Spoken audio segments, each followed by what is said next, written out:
Shalom, shalom to the nation of Israel. Before we start this lesson, I want to give all honor, all praises, all glory to Yahweh, Ba'ashem, Yahweh Shah, Ba'ashem, Rakakadash. I write double honor to our elder apostle well, and salutations to the fellow Akim labor under the apostle doctrine, and to the men, women, and children that sincerely believe. To you, I say shalom.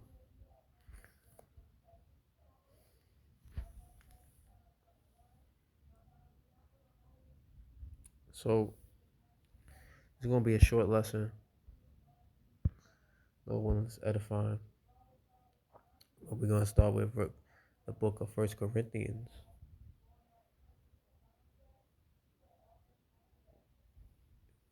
chapter 9, and verse 20.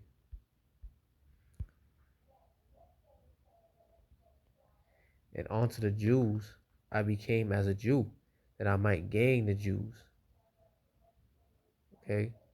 Unto the Jews I became a Jew, meaning that the Apostle Paul, he was raised as a Jew. Okay? He's a Benjamite, so he's a Jew. He knew the law.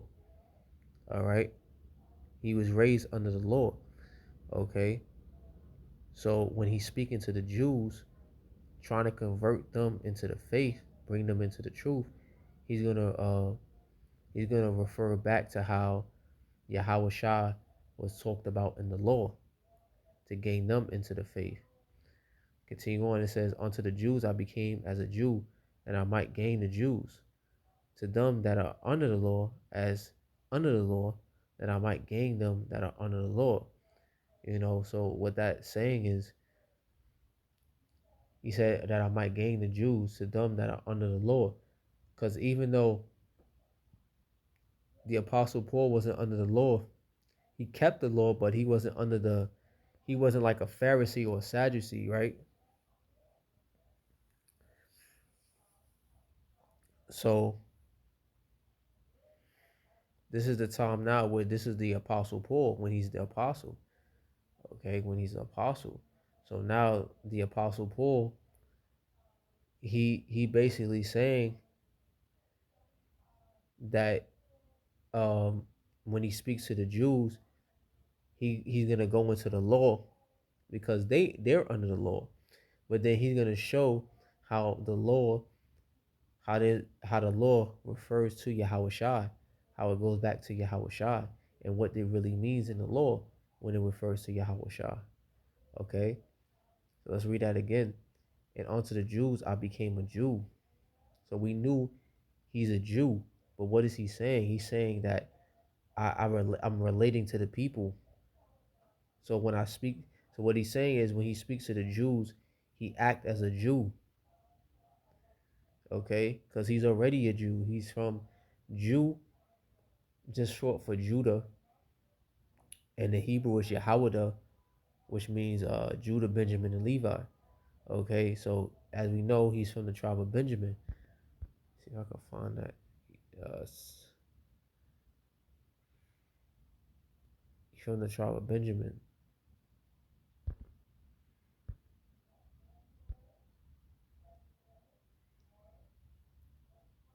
See? All right, Romans 11 and 1. It says, I say then, have Yahweh Shema Shai cast away his people? God forbid. God forbid means no. For I also am an Israelite. So the Apostle Paul is an Israelite of the seed, and you have an issue with the Israelites, you have an issue with the Apostle Paul, because he just said he's an Israelite.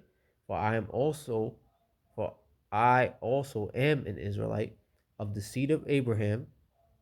So he's a Hebrew. Okay. So he just said that he's a Hebrew Israelite of the tribe of Benjamin. So he's a Hebrew Israelite from the tribe of Benjamin. Okay. So he would be considered in the northern kingdom, which is Judah, Benjamin, and Levi. Let me see, is it? No, I think that's Southern Kingdom.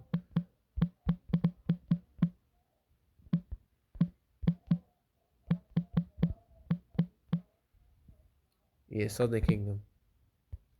Judah, Benjamin, and Levi. Salaki, and it's not Northern, it was Southern Kingdom. So when we go back to 1 Corinthians 9, and 20. Okay, we understand from reading Romans 11 and 1 that he is already a Jew because he comes from the southern kingdom. He comes from the tribe of Benjamin. So what is he talking about? He's saying that he's relating.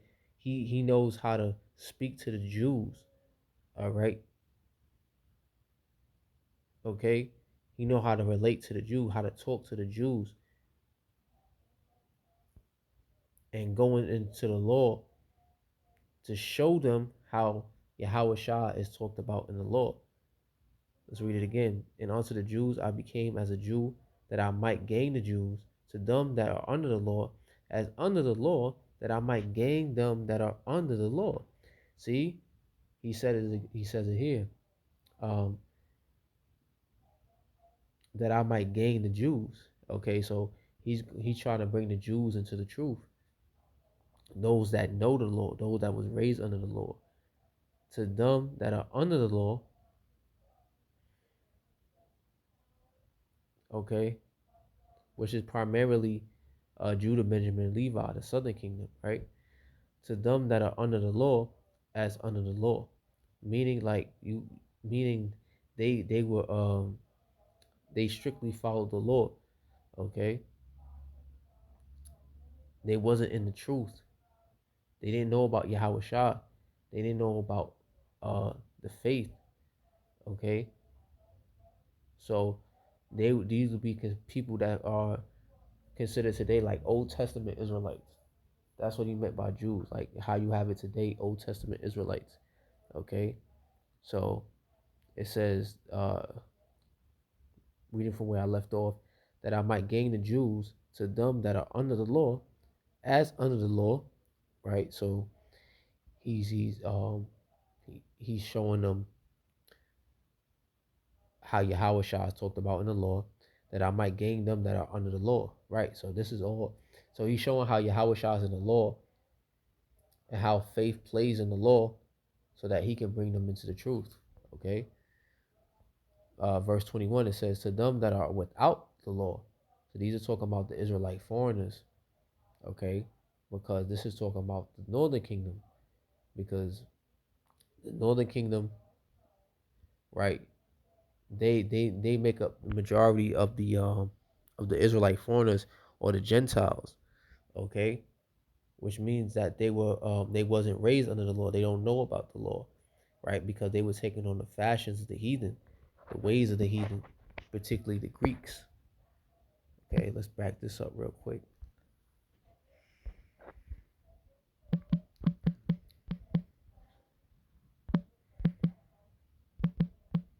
Because in First Maccabees, it tells you how the Israelites was Hellenized, how they became Hellenistic. Okay, Greek, in other words, the Greek-speaking Jews, Hellenistas, right? How they became Greek-speaking Jews. Okay,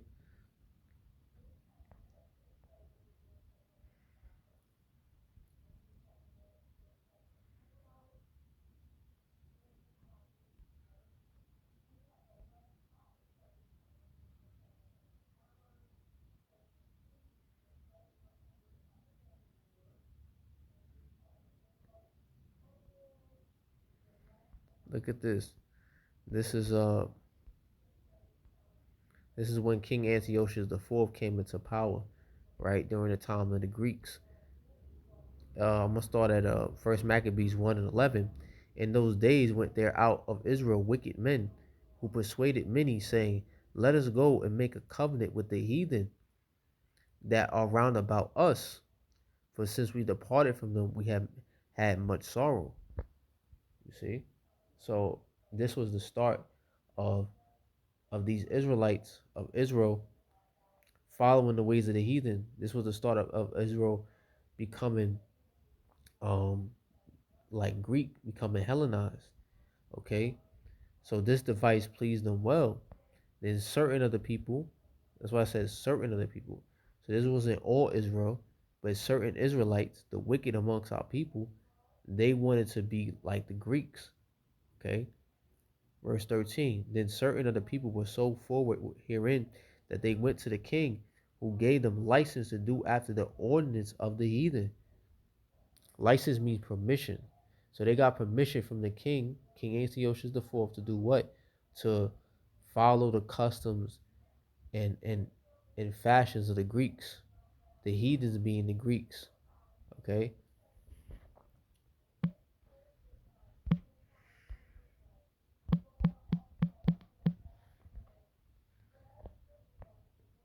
A license is an official permission or permit to do, use, or own something. A license is granted by a party to another party as an element of an agreement between those parties. So it was a so the license was a permission of the king, okay, and an agreement that he made with the wicked Israelites. No, yeah, it was a permission that he made, and permission that the wicked Israelites got from the king to do what? To follow the ways of the Greeks, to take on the Greekish fashion. Verse 14 it says, whereupon they built a place of exercise at Jerusalem according to the custom of the heathen. All right. So that's gymnasiums. And those gymnasiums that was in Jerusalem, you know, they worked out in the gymnasium. When you look up the word gymnasium, it means to work out naked, because during the ancient Greek Empire, uh, when they worked out in gymnasiums, they was naked. Okay, gymnasium.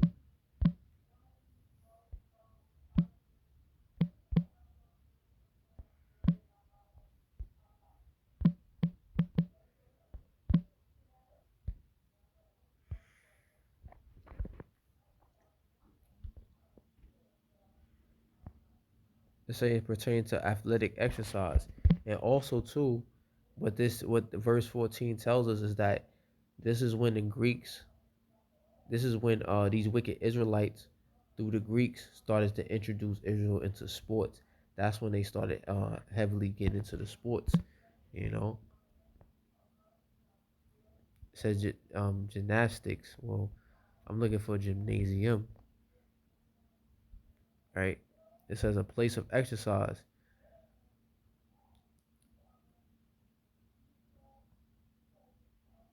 a public place where athletic exercises are practiced. You see,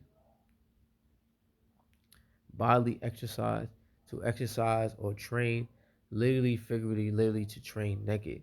So gymnasium means to train naked, to do physical exercises naked.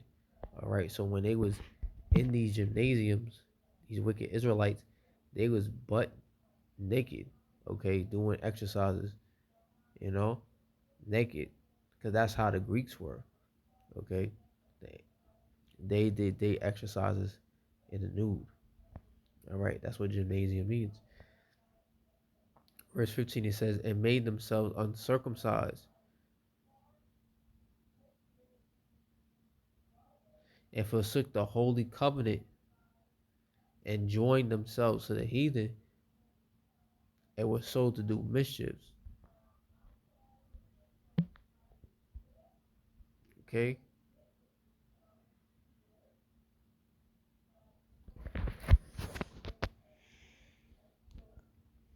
It says they made themselves uncircumcised. All right? And forsook the holy covenant and joined themselves to the heathen and were sold to do mischief. All right? So they forsook the law, statute, commandments. They they they followed the Greekish fashion, and they did mischief, and they did the same things that the Greeks were doing. All right. So this was a glimpse of how our people were Hellenized. Okay, it started back all the way in the Greek Empire during the time of King Antiochus the Fourth. You know,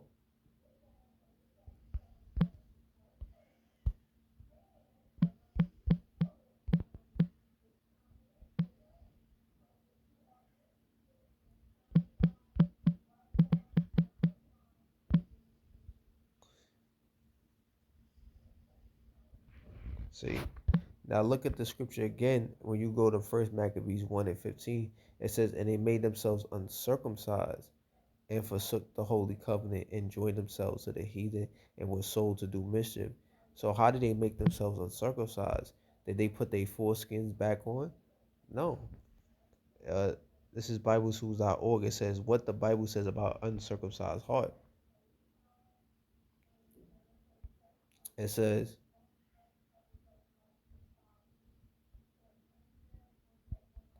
"An uncircumcised heart is one that is closed and impervious to God's attempt to affect it.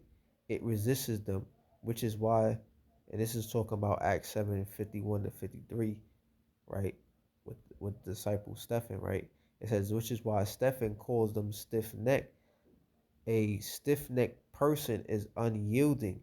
His head is set, his jaw is out thrust, his ears are closed, and his teeth are clenched. He says, I won't do it. This is the effect of an uncircumcised heart." All right, so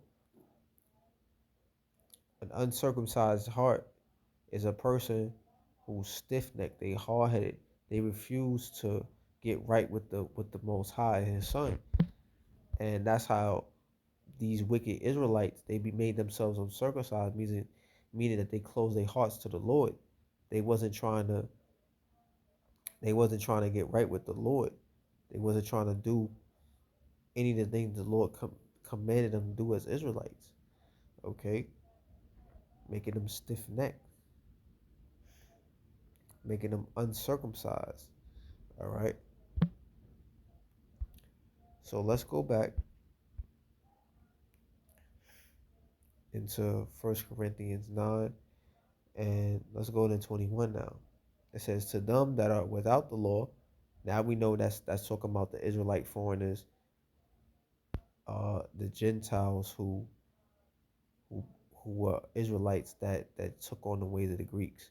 It says, "To them that are with," and that spoke Greek. Verse 21, "To them that are without law, as without law, being not without law to the Most High." So in other words, being not without law to the Most High, meaning that Paul himself kept the laws, okay? But when he spoke to the Gentiles, right, those Israelite foreigners, he spoke in a way he didn't talk about the law, you know, because they didn't know the law. They wasn't raised under the law. So he didn't speak about the law to them when they were dealing for the faith. Right? Let's continue on. It says, "Being not without law to the Most High, but under the law to Hamashiach, that I might gain them that are without law." So the Apostle Paul was speaking about Yahushua, okay, to the Israelite foreigners because they didn't know the law. So they were speaking about Yahushua. He was telling them about Yahushua, okay, that by speaking about Yahushua, it'd gain them into the faith, you know,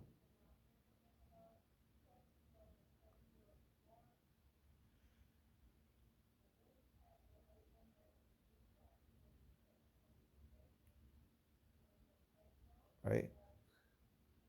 He would speak about Yahushua, and just like the Jews, he would connect it to the law, how Yahushua was referred to in the law. Okay,